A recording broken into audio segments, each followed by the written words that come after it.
বন্ধুরা দেখুন কত অন্ধকার এই গুহার ভেতর, সামনে পা ফেলতেও ভয় লাগছে। জানি না কিভাবে এখান থেকে বের হব। পথে বের হলে কোথায় থাকবো, কি খাবো, কিছুরই কোনো ঠিক থাকে না। কোথায় যাচ্ছি তাও যেন সব গুলিয়ে গেছে। যাব অন্ধ্রপ্রদেশের আরাকু ভ্যালি, চলেছি উড়িষ্যার দামনজরি। হ্যাঁ বন্ধুরা, অন্ধ্রপ্রদেশ ভ্রমণের কথা উঠলেই মনে মনে ঠিক হয়ে যায় এবারের ভ্রমণ ডেস্টিনেশনটা হবে ভাইজ্যাগ। ভাইজ্যাগ থেকে আরাকু ভ্যালি, কিন্তু না, আজ আমি চলেছি ওড়িশার দামনজরিতে। দামনজরি থেকে চলে যাব আরাকু ভ্যালি, সেখান থেকে যে ঘুরে দেখব অন্ধ্রপ্রদেশের রহস্যময় গুহা বোরা কেভস। তো চলুন আজকের এই যাত্রাটা রং রুট ধরেই শুরু করি। চলে যাই অন্ধ্রপ্রদেশের সেই রহস্যময় গুহা বোরা কেভস দেখতে। ওই দেখা যায় দূরে নীল পাহাড়, এদিকটাতে সবুজ গাছগাছালি।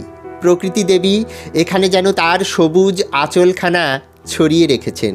হ্যাঁ বন্ধুরা, ঠিকই ধরেছেন, এই মুহূর্তে আমি দাঁড়িয়ে রয়েছি অন্ধ্রপ্রদেশের স্বর্গরাজ্য আরাকু ভ্যালিতে।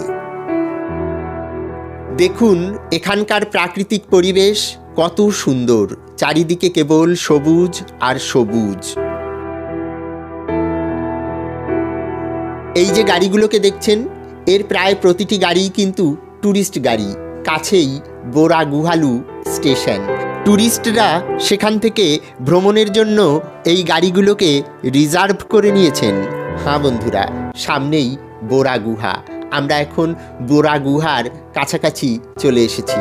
এই দোকানপাটগুলোকে দেখে আমার কোণার্ক সূর্য মন্দিরের কথা মনে পড়ছে। ওড়িশার কোণার্ক মন্দিরে গেলেও ঠিক এমন দোকানপাট চোখে পড়ে। বইয়ের পাতায় আমরা কত মন্দির, কত গুহার কথাই তো পড়েছি। বিহারের বরাবর গুহা, ওদিকটাতে অজন্তা, ইলোরা, সব মানুষের সৃষ্টি। মানুষের সে সৃষ্টি আমাদের মুগ্ধ করেছে বারবার। অকুণ্ঠ চিত্তে তার প্রশংসা করেছি, অবাক বিস্ময়ে চেয়ে থেকেছি সেই সব শিল্পকলা আর ভাস্কর্যের দিকে। কিন্তু আজ যে গুহাকে আমি এখানে দেখতে এসেছি, সে মানুষের সৃষ্টি নয়। প্রকৃতি দেবী তার নিজের খেয়ালেই মনের মাধুরী মিশিয়ে এ গুহা নিজ হাতে সৃষ্টি করেছেন। আজ ঘুরে দেখব বোরা গুহা। বোরা কেভসের সামনে যখন এসে দাঁড়িয়েছি, তখন খিদেই পেটে ছুঁচো ডন দিচ্ছে। সবাই মিলে ঢুকে পড়লাম রাস্তার পাশের এই হোটেলটিতে। কি এগুলোকে চিনতে পারছেন বন্ধুরা? এগুলো হলো বাম্বু চিকেন। ঠিক এভাবেই আগুনে পুড়িয়ে তৈরি হয় অন্ধ্রপ্রদেশের জনপ্রিয় এই খাবারটি। প্রথমে এই বাঁশগুলোকে সাইজ মতো কেটে নেওয়া হয়। এই বাঁশগুলো এখানকার স্থানীয় বাঁশ। দেখুন এর ভেতরে অনেকটাই ফাঁপা অংশ রয়েছে, আর এই ফাঁপা অংশের মধ্যেই পুড়ে দেওয়া হয় মশলা মেশানো মাংস এবং রাইস। তারপর বাঁশের মুখটিকে পাতা দিয়ে মুড়ে দেওয়া হয় এবং কাঠকয়লায় এভাবেই দীর্ঘক্ষণ পোড়ানোর পর তৈরি হয়ে যায় বাম্বু চিকেন। এই বাম্বু চিকেন এখানকার জনপ্রিয় প্রসিদ্ধ একটি খাবার। শুধুমাত্র অন্ধ্রপ্রদেশের মানুষেরাই নয়, এই বাম্বু চিকেন এখানে ঘুরতে আসা পর্যটকেরাও খুব পছন্দ করেন। দেখুন এদিকটাতে কিছু বাম্বু চিকেন তৈরি হয়ে গেছে। এই বাম্বু চিকেনগুলোকে এবার পর্যটকদের পরিবেশন করা হবে। যতক্ষণে বাম্বু চিকেন তৈরি হচ্ছে ততক্ষণ আপনাদের জানিয়ে দিই এই আরাকু ভ্যালি আসার সহজ পথটি। আরাকু ভ্যালি আসতে চাইলে আপনারা যদি ভাইজ্যাগ থেকে আরাকু ভ্যালি আসেন, তবে সেটিই হবে সবথেকে সহজ পথ। ভাইজ্যাগ থেকে আরাকু ভ্যালি আসার জন্য সড়ক এবং রেল দুটি পথই খোলা রয়েছে। সড়ক পথে আসতে চাইলে আপনারা পেয়ে যাবেন অন্ধ্রপ্রদেশ ট্যুরিজমের বাস, আর রেলপথে আসার জন্য রয়েছে কিরান্ডুল এক্সপ্রেস, যা ভাইজ্যাগ থেকে সকাল 6:45 ছাড়ে। জেনারেলে ভাড়া মাত্র 60 টাকা।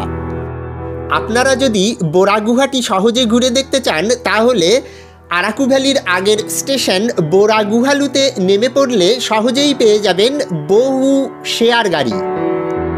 তাহলে আর দেরি কেন, চলে আসুন আরাকু ভ্যালি। অন্ধ্রপ্রদেশের স্বর্গরাজ্য আপনারই অপেক্ষায় বসে আছে। বাম্বু চিকেন আমাদের প্রায় তৈরি হয়ে গেছে। এখন পেট পুজো করে আমরা ঢুকে পড়ব বোরা গুহায়। এখানে কিছু ইনফরমেশন জানিয়ে রাখি আপনাদের। বোরা গুহাটি খোলা থাকে সকাল 10টা থেকে বিকেল 5টা পর্যন্ত। প্রবেশ মূল্য বড়দের 80 টাকা, ছোটদের 60 টাকা এবং সঙ্গে যদি আপনার ক্যামেরা থাকে তাহলে 100 টাকা। ভুরিভোজের পর এবার পা বাড়ালাম বোরা গুহার দিকে। সামনেই বোরা গুহা, চলুন সরাসরি ঢুকে পড়ি বোরা গুহার অভ্যন্তরে।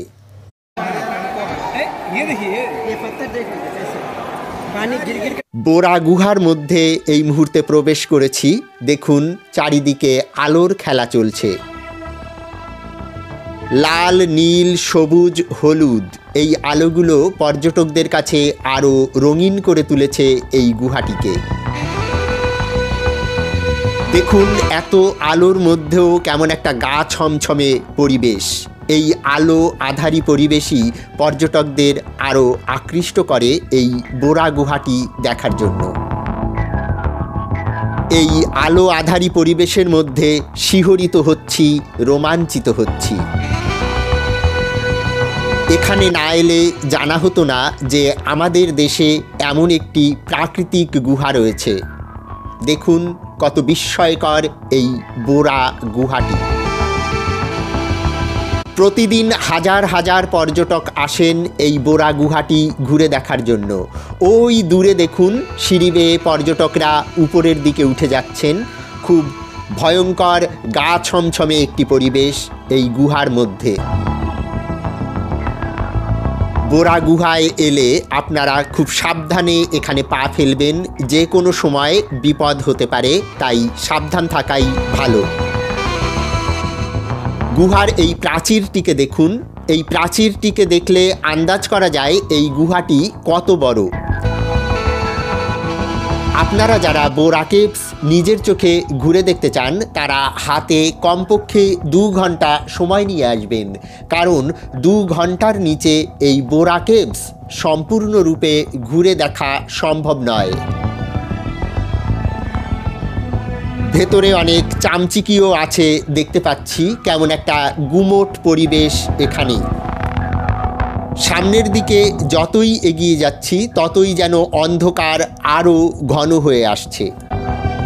দেখুন স্কুলের ছেলেমেয়েরাও বোরা গুহাটিকে ঘুরে দেখার জন্য এখানে এসেছে আজ।